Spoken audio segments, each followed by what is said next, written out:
initiatives coming from citizens groups are really, really important, I think, in terms of the way they're received by members of parliament and members of legislatures when they hear from people like you in their constituencies. I think it makes a difference. So I want to thank you and express my solidarity with you for the work that you're doing.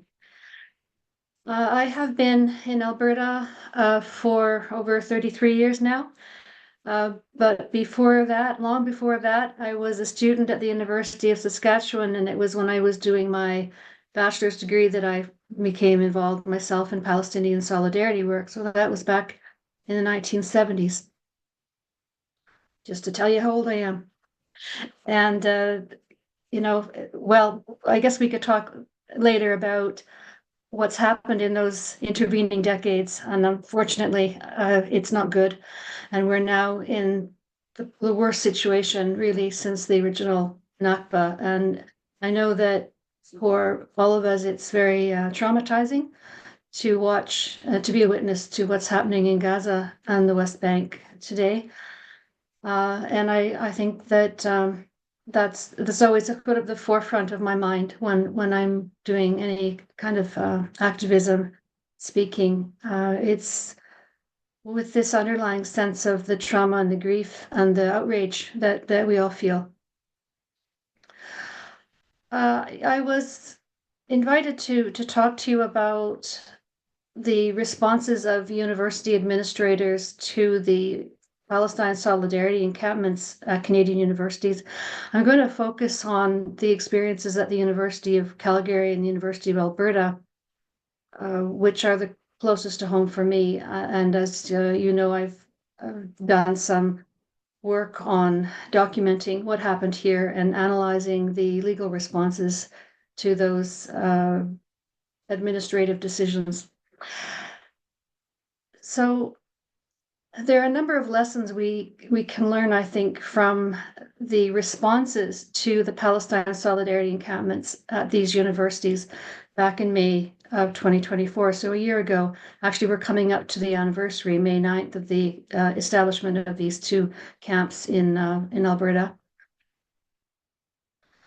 And the responses of the university executives to demands from their own students, their own faculty, staff, and wider communities, including alumni and people in the community around the university, in regard to the demands, again, that they were making that for divestment from companies that support Israeli occupation and the violation of Palestinians' human rights. The responses to these initiatives, and there was a string of attempts to talk to and negotiate with these administrators before the camps were actually set up, but their responses to all of these initiatives, including the camps, have revealed a number of things to us quite clearly. And so I'm going to go through, just to start with, a list of 8 things. It's already a long list, I know, of lessons that we can learn from the responses to the encampments. And then I will play it by ear a little bit to see where you would like me to elaborate.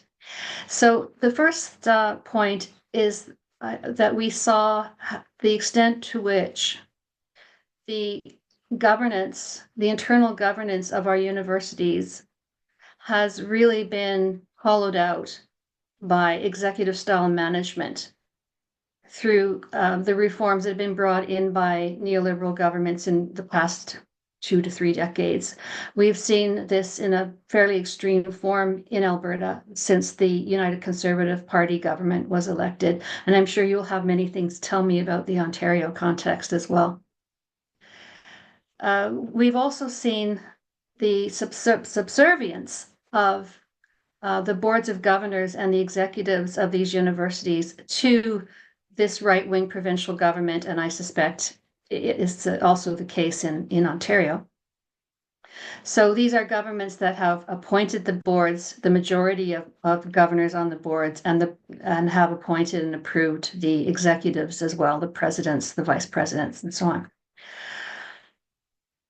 And this subservience has really heightened, I think, I hope, our awareness of the need for reform of the legislation and regulations that govern post-secondary education in our provinces. They seriously need to be democratized. And the way that the universities are operating right now has become a major obstacle to any kind of progressive solidarity work or even freedom of expression within the universities, which I'll come to again later. The third lesson I think we can learn from these camps and the reaction to the camps is the influence of pro-Zionist politicians and media, as well as Zionist organizations and donors to the universities in determining which violations of international law universities will condemn and which ones they will decide to take a stance of, quote, neutrality towards, right? Because they have been very inconsistent in the way they have applied their supposed commitments to human rights, for example. We see that very strong contrast between the way they responded to the war in Ukraine and the way they responded to the assault on Gaza. Fourth, or where am I now? The fourth point, is the limits of academic freedom and the freedom of political speech for non-tenured and non-tenured academics and non-academic staff. We really are seeing the limits of their freedoms of expression within the universities as a result of the responses of administrations to Palestine solidarity initiatives.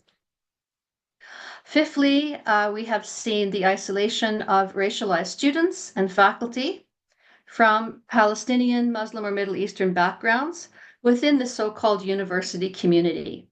And I'd be happy to talk about that more. And that has, I think, become more and more clear as we've gotten further away from the events of last May, and we see the continuing efforts of students in particular to maintain the momentum of protests and demands with regard to their universities, and how they seem to be increasingly isolated instead of getting more support.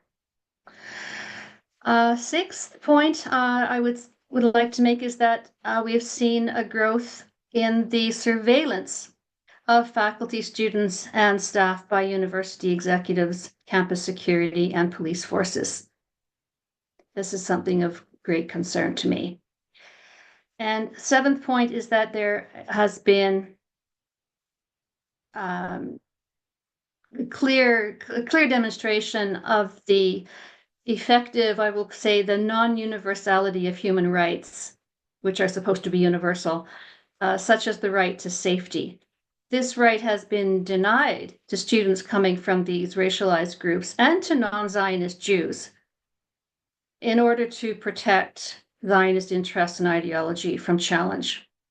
And that couldn't have been clearer in the way that the students and the participants in these camps, where they were called the People's University for Palestine and so on, the way they were treated when they brought in riot police to remove them without any attempt to dialogue, to negotiate, to talk to them. Their safety was clearly of no concern to these administrations. They exposed people to very, very serious risks of harm when they did that. And they claimed to be doing it in the name of keeping their communities safe. So here's the great paradox where I say, so the safety of some groups is clearly less important than the safety of other groups. And the kind of safety being referred to is not the same. And so lastly, point 8, I would say that we have seen the fragility of charter-protected freedoms of expression and assembly in Canada. Because if these rights are not respected on university campuses, the rest of us should be extremely worried, right? And there's just this continuing trend, worsening trend of the degradation of political rights and freedoms. And you can see what's happened. You all know what's happening in the United States. And I'm sure you realize that we're not immune to the same trends taking place here. And we have to be really very vigilant, which is why I hope that there will be some court cases coming forward soon challenging the decisions that were made by these university administrators to call in the police to remove these camps on the grounds that they violated charter freedoms of the protesters. I think it's really important that those cases come forward and that these administrators not, like get away with having violated charter rights and having offered such flimsy pretexts for doing so. So at this point, I'm wondering if you want me to talk about what actually happened here last May, or whether you would like me to go kind of straight to my criticisms of the attempts to exonerate what happened here, which I can do. I just don't know how much knowledge you already have of the events. Well, maybe if you can give us just like a brief summary for those of us that aren't familiar or as familiar with what happened. I don't know if it's possible to give a brief Okay, well, summary. yeah, it's brief. Yeah, okay, I'll do my best. So on May 9th last year, students and faculty and staff and alumni from the University of Alberta, but also from MacEwan University, and along with alumni and people from activists from off campus, they set up some tents on the quad, right, to get the university executives' attention, to talk to them about the demands they were making related to divestment and divestment from companies supporting essentially the violation of Palestinians' human rights. And they started the morning of May 9th. During the day, there wasn't a lot of reaction. The president was away from Alberta, was apparently telling people back here, just keep calm, don't do anything. It's a peaceful protest so far. We won't do anything. And in fact, all the evidence that has been accumulated since then, including the testimony to people who were in the camp and even campus security, shows that the encampment was peaceful throughout its short existence, and it did not obstruct anyone's access to any buildings or to the quad or any sort of movement through the university. And then on the morning of May 10th, the next day, the decision was reversed, and the decision was taken to call in the police and to have this happen at 4 a.m. So that would have been on May 11th, but at 4 a.m., sort of at dawn. There were about 40 riot police who came in. And at that point, there were only about 20 people in the camp.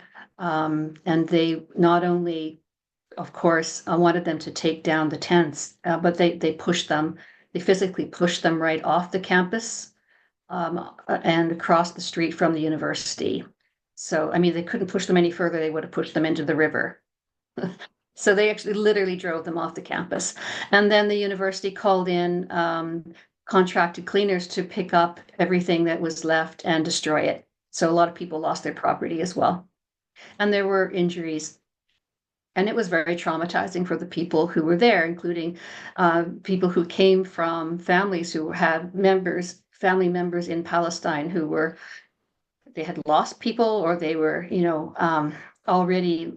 had already experienced police violence themselves in the past. So it was very deeply traumatizing for some of the people who happened to be there when the police came in. Okay, so after that, there were many protests. There was a lot of outrage on the part of faculty in particular. Letters were written to the president. They were open letters that were signed by up to 3,000 people. There was a meeting of the Arts Faculty Council that called for the president's, made a vote of non-confidence in the president's leadership. And this all happened right before President Flanagan was up for reappointment for a second term as president. So the Board of Governors was meeting on June 11th to make a decision about whether he would be reappointed. And of course, the board is, again, as I say, dominated by UCP government appointed people who are close to the government and the Minister for Advanced Education has had a very interventionist role, very direct role, and no doubt had a role in telling them what decision they should make about President Flanagan. So, okay, so all that was happening. In response to all this outrage, the Board of Governors announced on July 2nd that it had commissioned a retired judge, Adele Kent, to conduct an inquiry into the legal grounds for the administration's decisions to remove the camp. And she submitted her report to the board and the executive on October 30th, but it wasn't released to the university community until after some journalists tried to FOIP it, and it was released on December 5th, 2024. So I reviewed the report. It took me several months to examine all of the claims and pull together all the evidence I could find and review the legal opinions about what had happened not only at the University of Alberta, but at McGill and other places, and to see what constitutional lawyers were saying about this. And then I wrote a review of the Kent report. This report review, I said the review of the review that I wrote was published by the Centre for Free Expression at Toronto Metropolitan University in March. And so I can tell you just very briefly that Kent concluded that the decision of the University of Alberta executive to bring in the police to remove the camp without an injunction and without attempting to dialogue with the protesters was a justifiable denial of their charter-protected freedoms of expression and assembly. Okay, why? Because the University of Alberta executive said that there was a risk of a future or potential escalation of conflict. So there might be counter protesters who would come to campus, and then there would be some kind of altercations, and then somebody could get hurt. And so they started to, after the fact, actually almost invent all of these security risks that they said might have happened at some point in the future, which in their view justified preemptively removing the camp. So at the time the police came in, the camp was peaceful. There were no security or safety threats to anybody in the camp or anybody outside the camp as a result of the camp being there. Everybody agreed on that. So the case they make for having to remove the camp and violate the charter rights of these freedoms of these protesters was this potential set of risks and concerns, right? So I think hopefully it doesn't need for me to labor this point too much. If you can claim that, if you can deny people's rights to protest peacefully, right, peaceful expression and assembly on the grounds that in the future something might happen that was harmful to public security or safety, right, then effectively you have no right to protest. Because I mean, anybody can make this claim, right? Oh, you have a march for Palestine in Toronto. Some protesters, counter protesters might show up. There might be a conflict. Somebody might get hurt. So we're not going to allow the protest, right? So now you've just sort of given authorities carte blanche to ban any protest on the grounds of public security. That is the central problem with this opinion offered by the judge. Although if you read my review, which is, I don't know, 36 some pages, single space plus more than 60 references, you'll see that there are many, many problems with her analysis. It's incomplete, it's contradictory. She doesn't follow through on questions of evidence. There's conflicting statements that are never resolved, and all kinds of things that wouldn't happen if this had actually been a case that went before court. There would have been judges on both sides arguing the points. This was not a judicial analysis, right? This is an opinion by a judge, but it's not a judicial ruling, so it doesn't have any legal standing, right?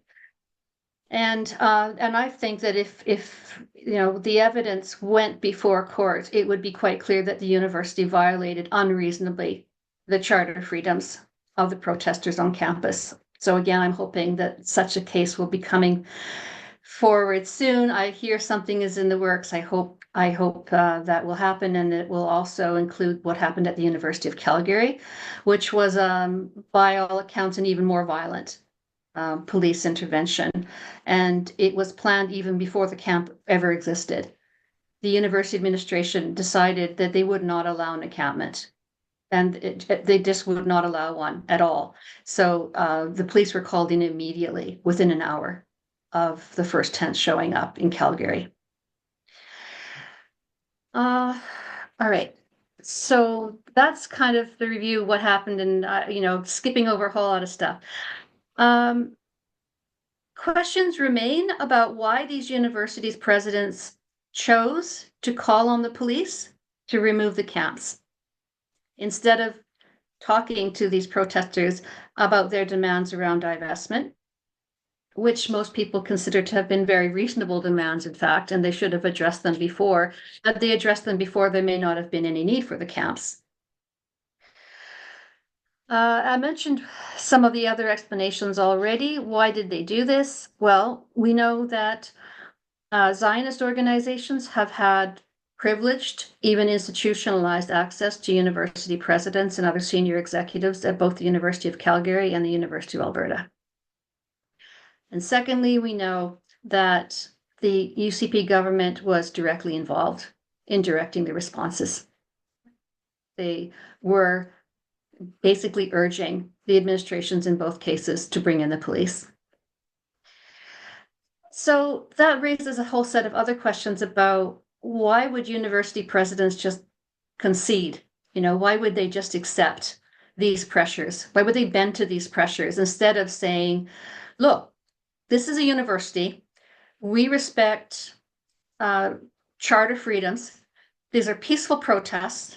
We intend to engage in some fashion, with our students and our faculty. We will not call in the police so long as there's no risk to anyone's safety. And explain to the public what charter freedoms are, as part of their, educative role as university leaders. And they chose not to do that. They chose instead to, immediately kind of, as I say, acquiesce to these external demands.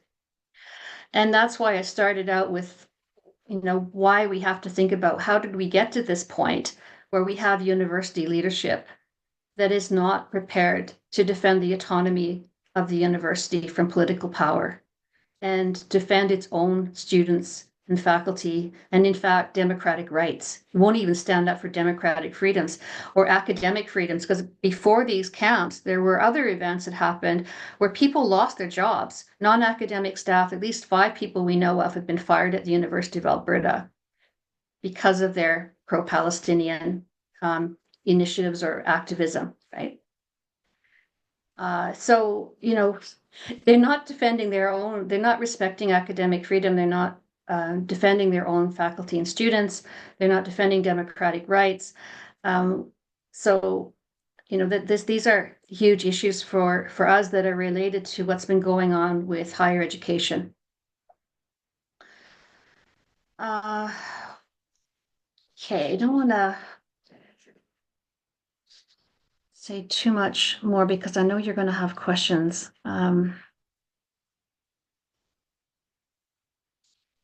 Okay, maybe just a last point here. Given that we don't have the kind of leadership that we would like to have from our university executives, what can other bodies do? So we have academic governance bodies like general faculty councils, senates, right? We have faculty associations that are more like the unions that represent academic staff. We have the non-academic staff unions. We have the students' unions, the graduate students associations, all of those organizations. What can they do to defend academic and broader political rights and freedoms? Well, I guess it's pretty obvious. The first thing they can do is demand better, from their leaders. Use censure, call meetings, call general assemblies, pass motions of censure, pass motions of support for divestment, and protest against agreements and partnerships that are being made between Canadian institutions and Israeli universities. Right? There's so many things that associations on university campuses can actually do here, which don't require the consent of their leadership. In fact, will demand, as I said, censure of that leadership. Don't cooperate in procedures that you consider to be illegitimate. Generate new procedures. Work to make alliances. This is something that's severely lacking, and it's part of the explanation for how we got here in the beginning with our very corporate executive style management of universities, a failure of alliances and solidarity and collective action on the part of faculty and students in particular.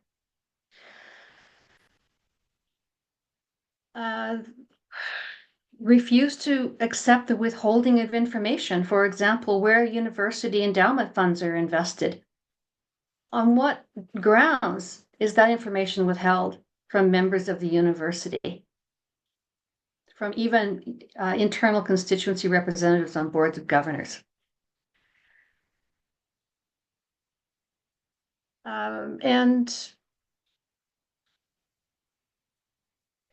Well, I'm sure that you can add to this list of things that we can do within universities and within our own sort of sub-governance bodies.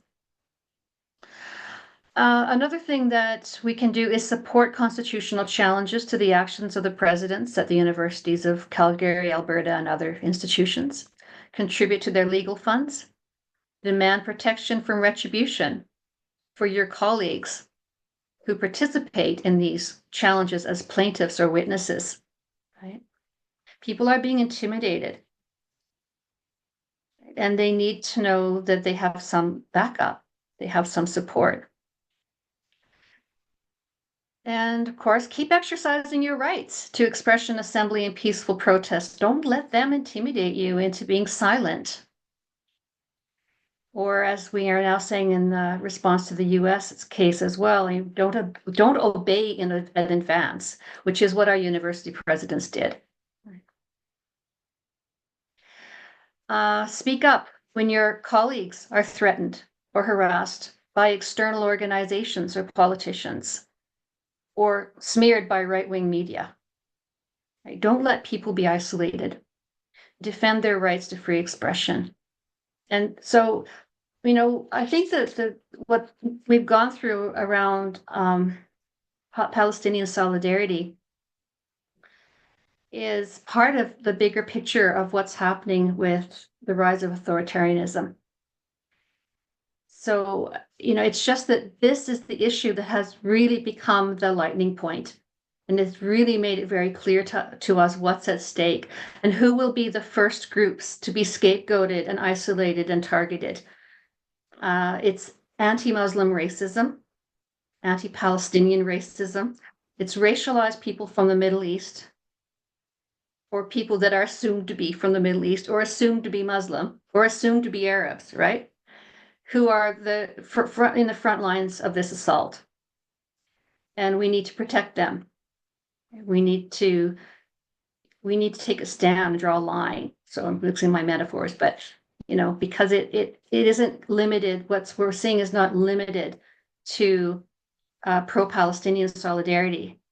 And in fact, we slid very quickly from that into the efforts to abolish all the equity, diversity, and inclusion programs.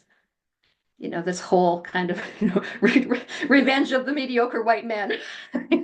So it kind of it feels so threatened by these programs that were actually largely symbolic programs to start with, because changing kind of is important to redress the underrepresentation of underrepresented groups, but that alone is just a starting point, for how universities need to be transformed. And if we don't go any further than that, then we risk being in the position where we see the same policies and the same rules and norms being reproduced only by different looking people.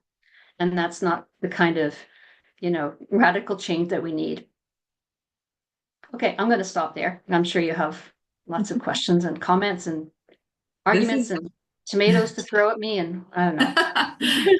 I don't have any tomatoes. I think this That's a is Saskatchewan fantastic. thing. We used to throw tomatoes at politicians when I was a kid in Saskatchewan. Oh, I see.